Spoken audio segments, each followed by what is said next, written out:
Bang,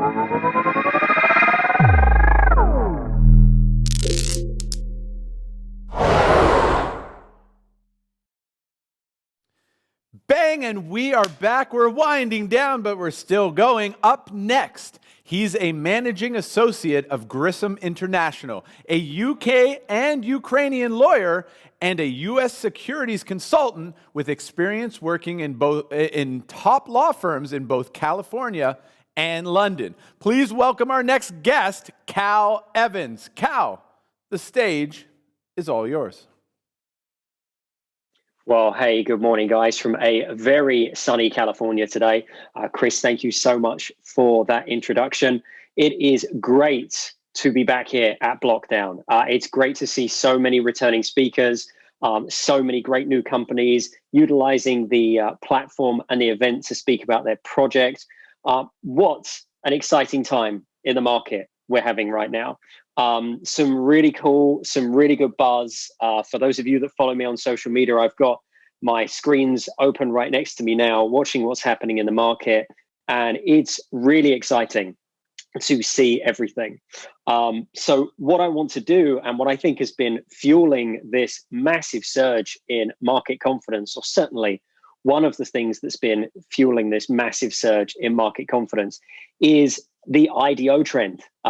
Everybody kind of focusing out and working on decentralized platforms in order to launch their product, in order to launch their service, and in order to launch their token.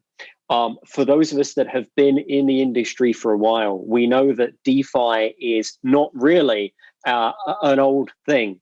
It's relatively new, although we know a lot of companies have kind of flirted with it in the past.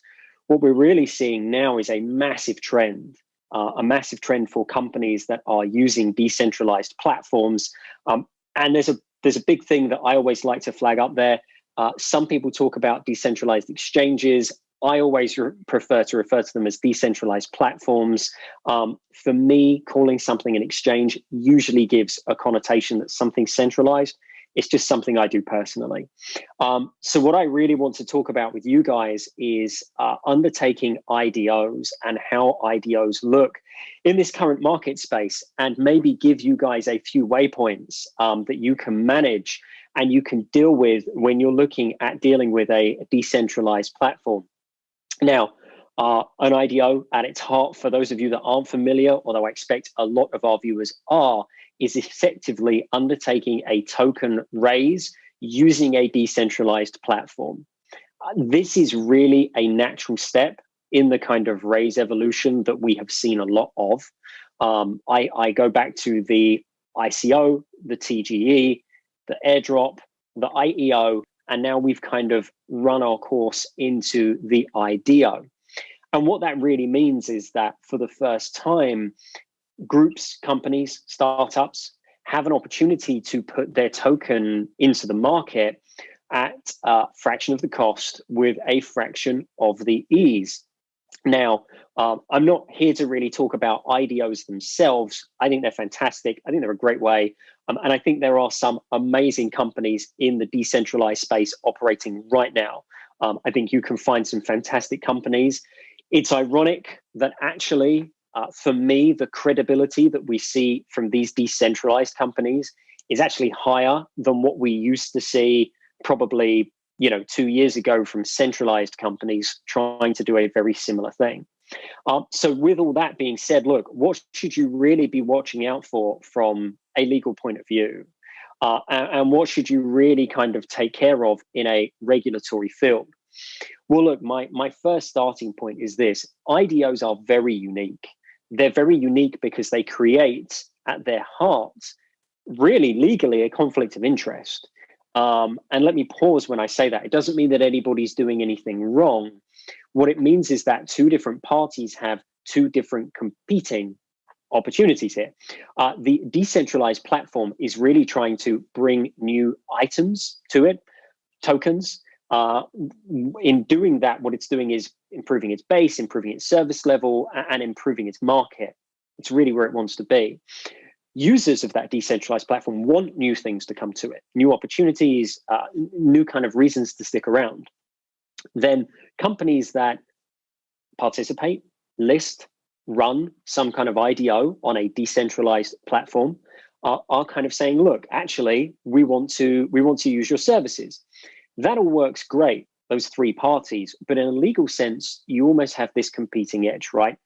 The decentralized platform is going to be saying, look, we are a software vendor. That's all we do. We provide software. And then the folks that list their tokens and the folks that purchase their tokens on either end of that are basically using the software to facilitate that and to allow that to happen. Now, in a perfect world, that's fantastic. And that is really something very straightforward. But we don't live in a perfect world in the crypto space, sadly. And we actually have to begin considering things, especially how a lot of regulators may look at those things. And so there's two key things that we have to keep in mind on both ends of that spectrum. The first is solicitation. Is that decentralized platform actually soliciting anybody to come to it? Are they advertising people? And more importantly, are they soliciting people to take part in these IDOs? Now, this is very different from advertising a platform, and I want to explain why. I can advertise my car. For example, if I advertise my car, I'm saying, look, this is my Ford, for example. I'm advertising the car, I'm advertising the perks of it. Now, a dealership does something very different. A dealership tries to sell you it. So what I'm actually doing over this side is arguably creating brand awareness. If I don't put any prices, if I don't put any information, if I simply just raise brand awareness over here, that's all I'm doing. On this side of the scale, if I was a dealership, for instance, I'm actually trying to sell the car. So I'm listing price and I'm encouraging you to come in and buy it.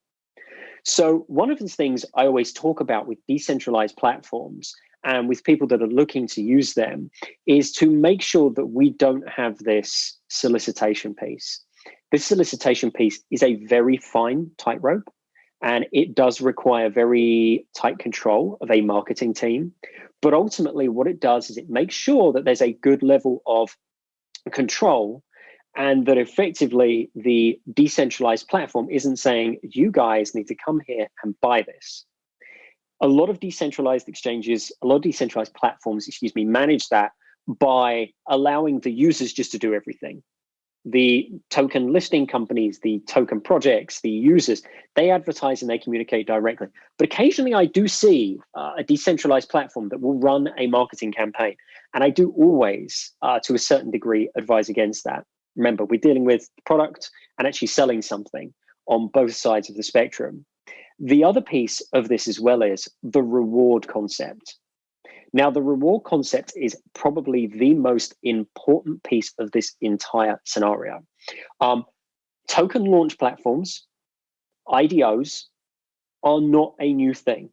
I flash back to 2017. We worked with clients like Coinstarter and some various other platforms that enable people to launch and sell their own token and generate interest in it and all of that very good stuff.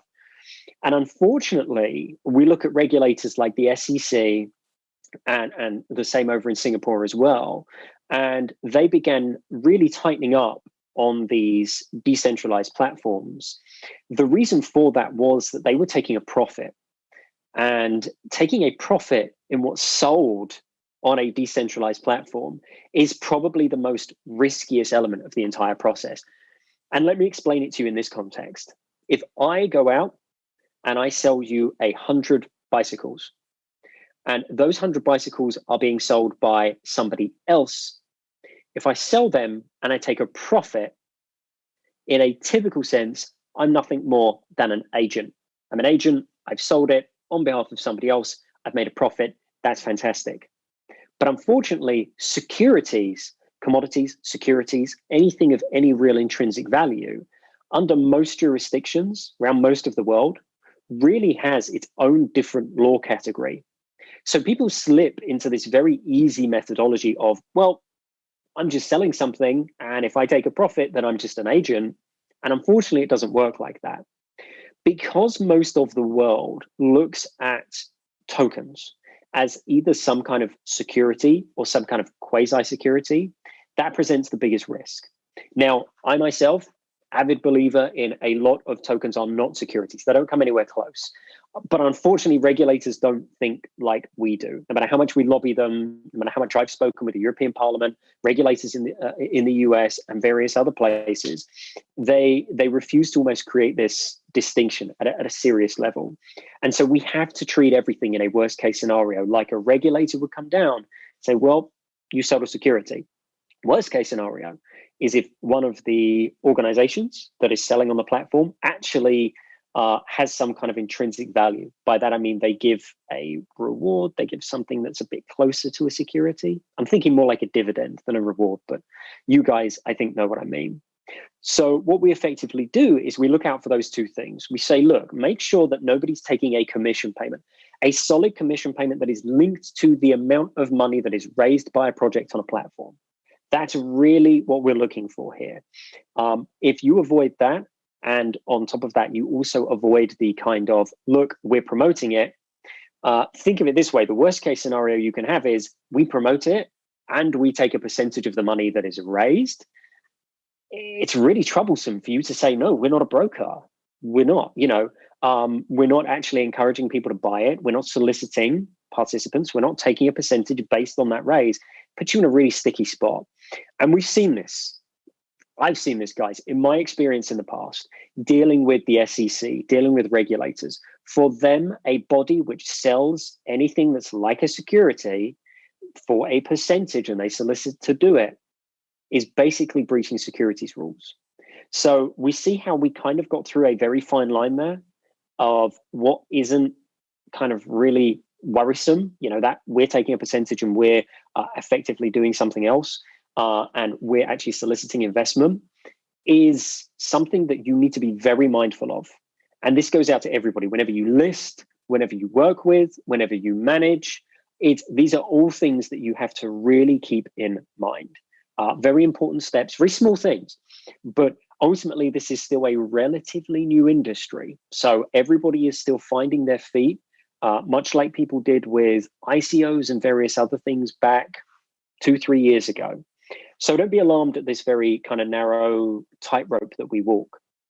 The other thing that I always really like to talk about when it comes to kind of this IDO craze and this IDO era that we're in, I would argue, is really making sure that one thing is not missed throughout the project.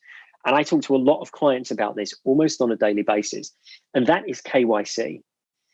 Now, there is a big feeling in the industry that KYC, or anti-money laundering laws, know your client, is not really necessary in an IDO world. We just gave a wallet address, people just put money into it, we took money, and we just didn't really know anything about anybody. I've seen some IDO structured that way. And, people go, well, we did it through this decentralized platform and the platform kind of took charge of it. It doesn't work like that, guys, really, unfortunately.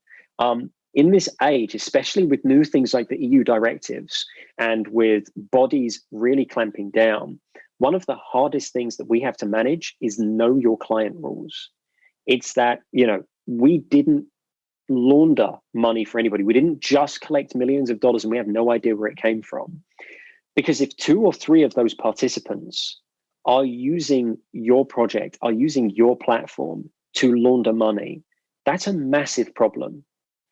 And saying we didn't know, and saying we just believe that we didn't do the check is not an excuse. It's not a reason to say, well, we didn't really care, we didn't really check, we were decentralized. You guys have to kind of remember that. And it's a very important thing. So in this day and age, I think we can all be honest that KYC is not a bad thing. Yes, the decentralized nature of cryptocurrencies is a fantastic thing. Everybody has the right to undertake transactions in private. I fundamentally believe that. I don't think that banks have the right to start stopping transactions or overcharging you or freezing. That's a whole nother topic. I do speak about, everybody who knows me knows I'm in this industry.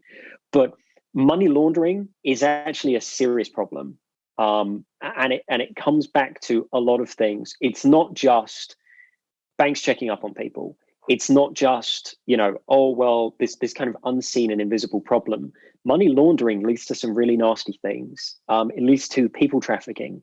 It leads to drug abuse and drug trafficking. It leads to the financing of terrorism, whether we like that or not. Any political debate aside, these are potentially fueling organized crime gangs, which is nothing to do with crypto. In fact, crypto had to spend and will have to spend the next 10 years convincing old school people why it isn't just a tool for terrorists. We know it's not. We love it. We breathe it. We understand it. But we still have idiots to stand up and go, well, I think it's just going to be a tool for terrorists to move money around the world. We know it's smarter than that. But unfortunately, the realism of it is if companies don't do some kind of KYC or AML, then it really does allow bad guys to do bad things. And so I always say to clients, for the sake of partnering with a third party, for the sake of getting people to just send you some ID documents, it's really not hard. It's 2021. We use cell phones, we use internet, we use enough things that track us that really sending your passport, sending a utility bill is not something that you should really ever worry about personally. And in fact, I do counter that with our clients and with exchanges that we work with and platforms that we work with. And I say, look, if somebody's not wanting to send you their details, there's probably a bigger reason for that, a more concerning reason. And I don't care whether somebody's sending you 250, 300, $700. I do know, side note, I do know there's limits on when KYC kicks in. I'm an avid fan of just doing everybody. If somebody's there, just KYC them anyway. But I digress. Just KYC people. The platforms are so simple. It takes 30 seconds. And I know there are great companies working in this industry right now that enable people to put their data on a blockchain and simply submit their data so it's already verified. It's already there. It's kind of one of the amazing uses of blockchain. It's kind of really oversimplified. We're not opening bank accounts. We don't, nobody needs to credit check you. Nobody needs to do anything but checking who you are. And that step of just giving somebody 5 minutes of your time may seem a little counterintuitive, may seem a little invasive, but actually from a user point of view, you're really doing a good service. I know that sounds kind of cringy, but we as a community, and I mean this with all sincerity, and I've spoken about this at top level universities and all over the world, and this very thing, we have a responsibility. We are pioneers in this industry. We really are. And we know wherever there's a new technology, bad guys will jump on it because the good guys haven't quite caught up yet. So we have a responsibility to make sure that we don't let the bad guys have an easier time of things. It's a kind of small niche. And again, we could talk about that for hours. We really could. And I really want to stress, I don't want to tread on anybody's rights or anybody's freedom because that is most important thing. But, we've got that kind of overarching obligation. So whenever we look at IDOs, we've kind of spoken about three things, right? We've kind of spoken about, let's make sure that they're not soliciting. Let's make sure that they're not taking a commission-based percentage. Let's make sure that some KYC is being done to protect everybody. It is not. I don't ever think any of those things genuinely disrupts the decentralized nature of anything. As a great example, if I download white label software, one could argue to a certain degree that's decentralized, or as decentralized as it could get.